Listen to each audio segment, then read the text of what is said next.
This podcast is proudly brought to you by Imbibe, where clean beauty meets clinical innovation. Their products are designed to promote glowing skin, a healthy gut, and deep restorative sleep because true radiance starts from within. Welcome to For Health's Sake podcast. I'm your host, Yianna, the founder of Golden Groves. So today's episode is on how to find motivation to take a step towards building your dream life or even your dream business. Now, this was an episode that was much requested by people that follow me, but also people who know me personally and probably have seen my evolution. They've seen me evolve from a somewhat naive young woman with an idea to a now more mature young woman with a budgeting business and at seeing me as a founder. Now, when I think of motivation, I think of it as a decision. That is because motivation is so fleeting and so inconsistent. So for me, how I see motivation is not honoring my mood in the moment. It is about honoring your long-term vision and what it is that you truly want to embody and what you want to build. For me, motivation comes down to discipline, and discipline is the highest form of self-respect that is shown daily through small, consistent habits. Now, episode 1 was all about talking about what these habits are. So if you want to hear more about my daily practices, you can revert back to that episode and listen there. But what I really want to touch on is how do you actually maintain the momentum of firstly establishing these habits, but then really making them a permanent part of your life and your routine. Now, when I was thinking about how do I actually maintain my motivation daily, I was taken back to this moment, which for me is so vivid, so clear. It was probably the middle of 2022, and my sister and I were in Byron for a work event that we were hosting, and we were driving to dinner. It was like one of those magical nights where it was raining, the sun was coming, and if you've been to Byron in the hinterlands, you'll know that there's just such a magical energy. And we had on an interview with Oprah, and she was asked a question. She was asked, how do you know whether someone will be successful? What characteristics do they possess?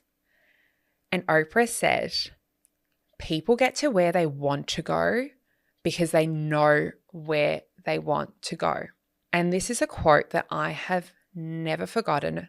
And I have it's always just at the back of my mind. It's something that I always come back to. Now, I remember at the time, maybe I was 23, I was working what I thought was my dream job, just starting my business, not taking it all that seriously. And I remember feeling so lost, thinking, I don't know where I want to go. Like, does that mean that I'm not going to be successful because I don't know where I want to go? And instead of doing my typical, overthinking, spiraling, which a lot of us can do, I know I'm so guilty of that, I actually started to ask myself, okay, what do I actually know about myself and about where I want to go? I know that I really want to care about how I spend my time. I want to feel like my work has an impact. I remember working with some pretty big clients in my corporate job, but feeling like all my work did was add money to someone's bottom line. I didn't really care or feel like my work was having a broader impact on society. And I wanted to feel like I was driven. I didn't want to feel like I was complacent. If you have this desire for more in your life, similar to what I have always had, I really believe it is because you are destined for it. But only because you have this feeling doesn't mean that you're entitled to it. You can feel special, but unless you are willing to put in the work, at the end of the day, you can be just like anyone else. And that's not how I want it to feel. You have to want more for yourself, but you have to want it more than what anyone else wants it for you. For example, when you're going to the gym, your personal trainer can't make you want to do the exercise and build strength more than what you are willing to do for yourself and lift those weights. It is no one's job to give you what you want, especially if you can't do it for yourself. And that's something that I've had to learn. And that's a thought and this sense of, you know what, I'm actually not entitled. I have to put the work in. That's really what drives me daily. When I come back to that question with Oprah and I really work down on, okay, these are the small things that I know that I want, and I know that I want to feel. I want to care about my work. I want to feel inspired. I thought, okay, I know the direction that I want to move towards. It might not necessarily be crystal clear, but what actions can I take now without completely uprooting my life and going from 0 to 100 that will actually have a lasting impact? The first thing that I did was I came up with a regular exercise regimen. Now, I'm someone where, I've always been somewhat fit, but I never had a consistent exercise routine.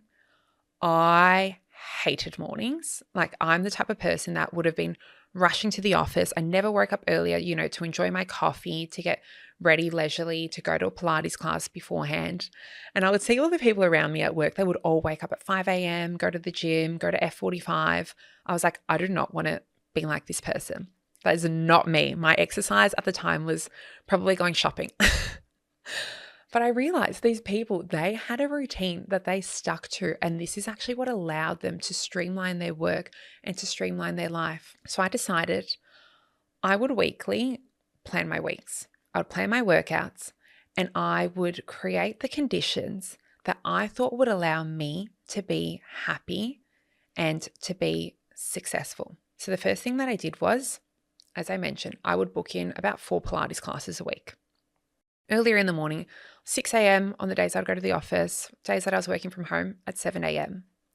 What this taught me was more than just building strength and getting fitter. At the end of the day, what it taught me was, if you actually want to show up and you want to go to work and you want to feel refreshed and you want to give something your all, you have to make sure that you are actually going to bed at a decent time. You're not going out during the week. You're not going out drinking, partying, whatever a lot of other 20-year-old people are doing. You actually have to make sure that you're getting in at a reasonable time, maximizing your sleep, because otherwise you're either going to quit, you're not going to rock up to your Pilates class, you're going to cancel, or you will be exhausted throughout your day. And I think that this comes down to the decision again that you are not going to give up on yourself. So instead, I said, I'm not giving myself the permission to cancel and to quit. And so slowly, I started falling in love with actually seeing myself improve. I remember going to my first heated Pilates class. I was at the back of the room. I had to embarrassingly walk out of the room because I thought I was going to throw up. I'm saying my baseline. I don't want people to look at me and maybe see how I post regularly online and think, oh, this is so easy for her. She meditates, she eats well, she gets her 10K steps, she exercises, this, that, the other. It was so challenging for me. And I started probably in a similar position to what a lot of beginners do. But slowly through showing up, I saw myself improve and I saw the results. And I think that when you accept that you're not going to be great at everything, but if you give something your level of effort, you will see yourself improve. Seeing that improvement for me, seeing myself get stronger, that's really what carried me. As much as it did become easier for me over time to physically show up because, I started to feel good, I started to see myself doing a better job. And these habits slowly started to become part of my daily practice, whether it was like cleaning up my diet, exercising. There still is a certain element of motivation and discipline that is very mentally taxing, especially if you're someone where, and I feel like a lot of women that are really into wellness fall into this category, hypercritical, hyper aware, conscious of themselves, their appearance, are very harsh on themselves. Because I find that people that typically like to optimize their wellness or are high performers or people that might be more entrepreneurial or into business, you're constantly striving. And often you reach this place where nothing feels good enough. I know I can speak for myself, and this still happens to me now. I don't want to position myself as someone where I'm healed and I'm perfect. I'm being completely honest with you guys.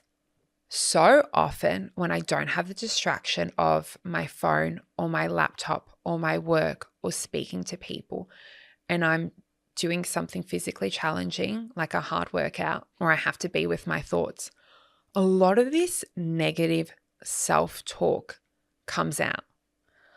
They might just be small thoughts like, I'm not strong enough to do this, or I'm not fit enough, or I don't look good enough.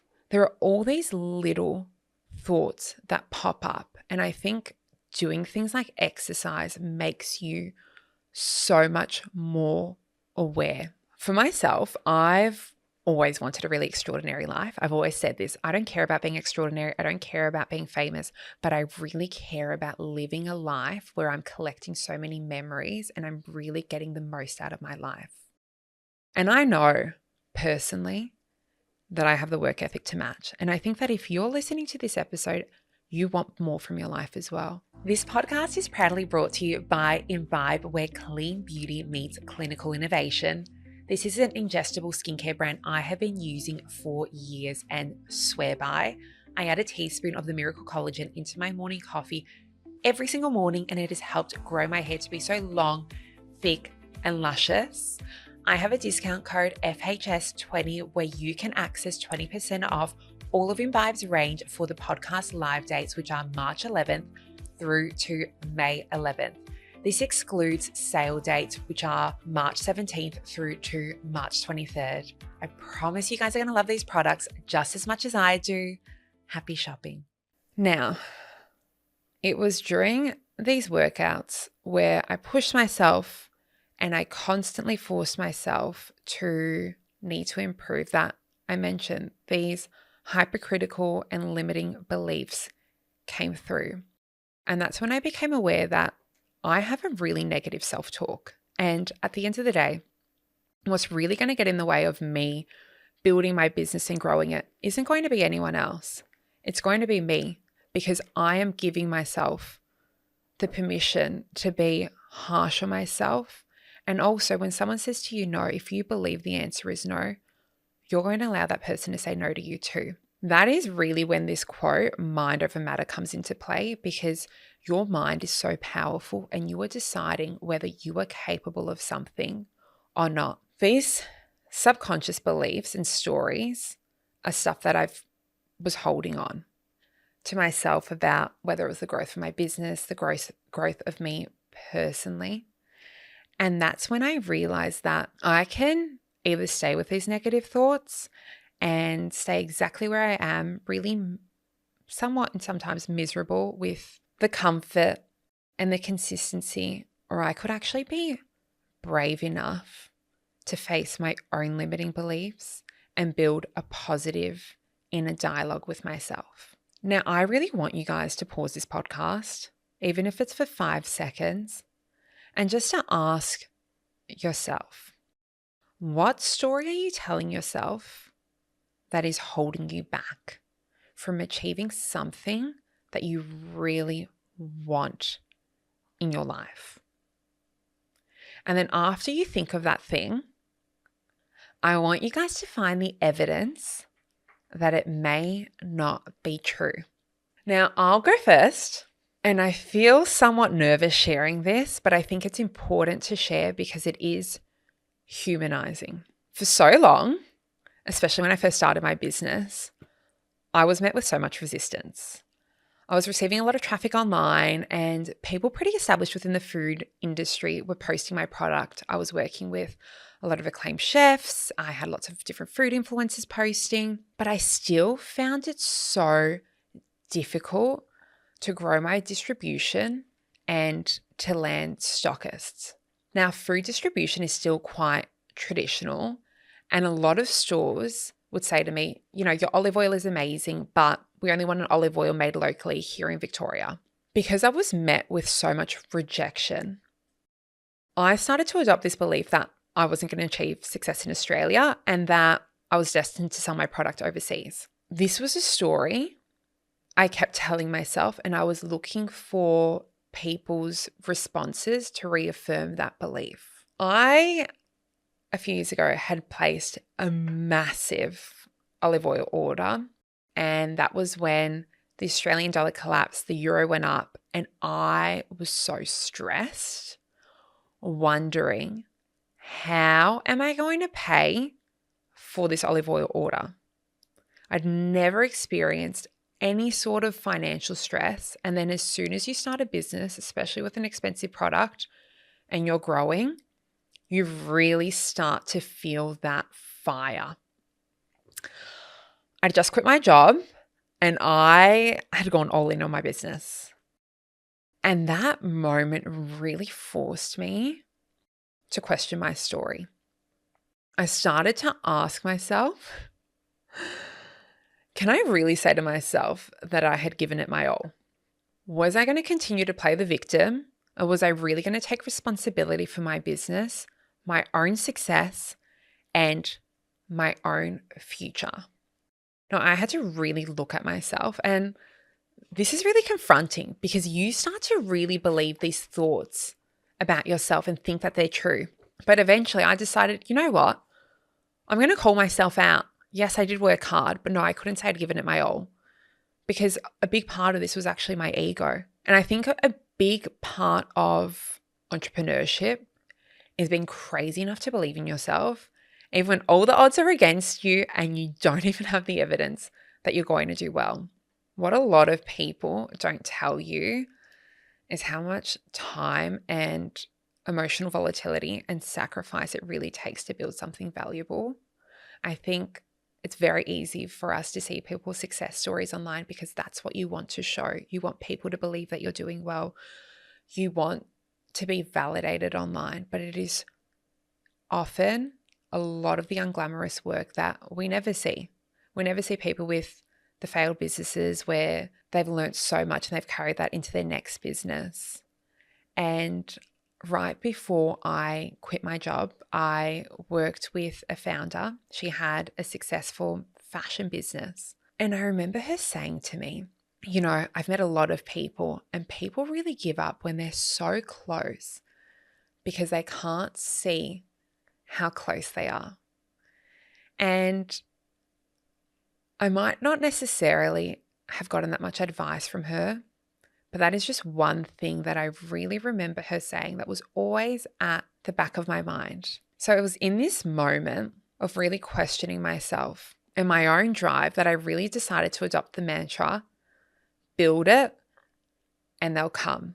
This is something that I observed from probably one of my favorite entrepreneurs, Greg LaVecchia from Bloom Nutrition.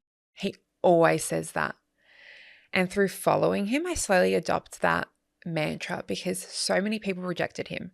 So many people said, you know what, your business, your drinks business is unconventional. How is a probiotic drink going to overtake Coca-Cola? And he was like, watch me. So I took responsibility for the trajectory of my business. And instead of treating it like some sort of side hustle, I made it my number one priority. I started to take it really seriously. And I think when people see that you take your business seriously and you take your work seriously and your goals seriously, they start to take it seriously too. I would advocate for myself. I stopped becoming embarrassed to share information online about my product, about what I was doing, about health and wellness. I overcame myself, my own ego of being cringe. I overcame my ego of sharing my business and being embarrassed to come across as a saleswoman.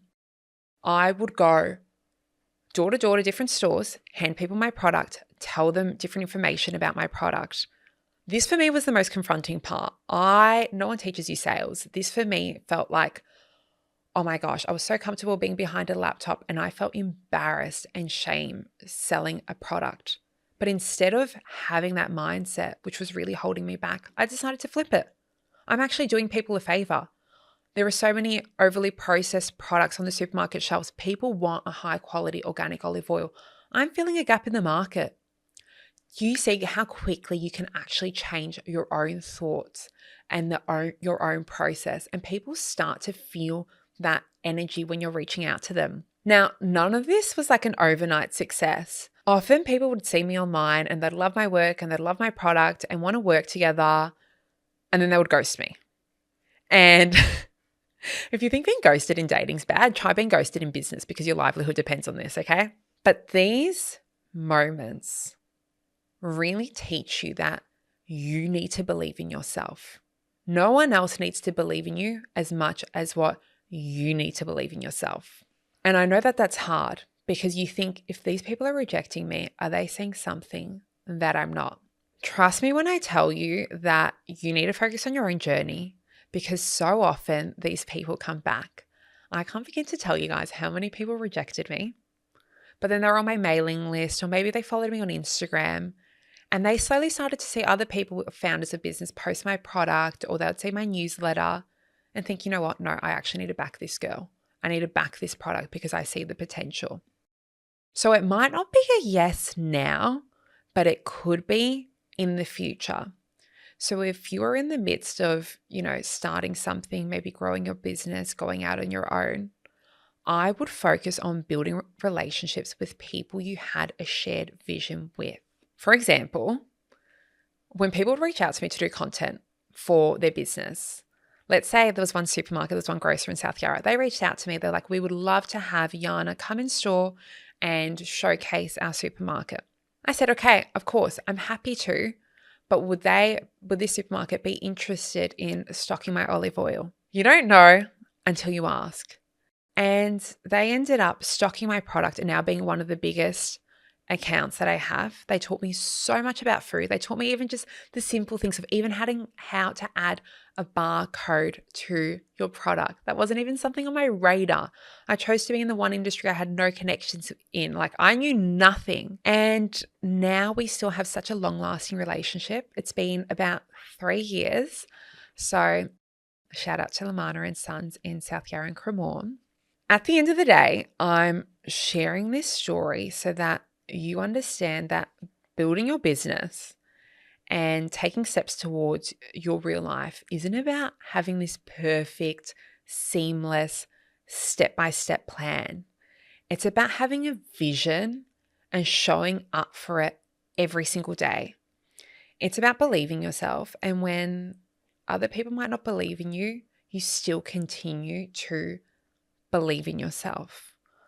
I truly believe in the phrase, make a plan and God will laugh at you. I can't tell you guys how many times I've had a plan because I wanted to know exactly where I'm going and for everything to be super secure. Yet everything has just like tumbled down, or I've been taken down a different route or a different plan, but it's all for a reason. You can't give people the permission to allow them to dictate your future. And more importantly, you can't be the person who gets in your own way, because I honestly believe that if it's a no from someone else, find someone that's a yes from them. You need to take small, actionable steps to keep moving towards your goal and remind yourself that you are capable, because after all, ambition without action creates anxiety. I really believe in you guys, but most importantly, I believe that if you really want this, you can make it happen for yourself. You've just got to want it more than what other people do for you.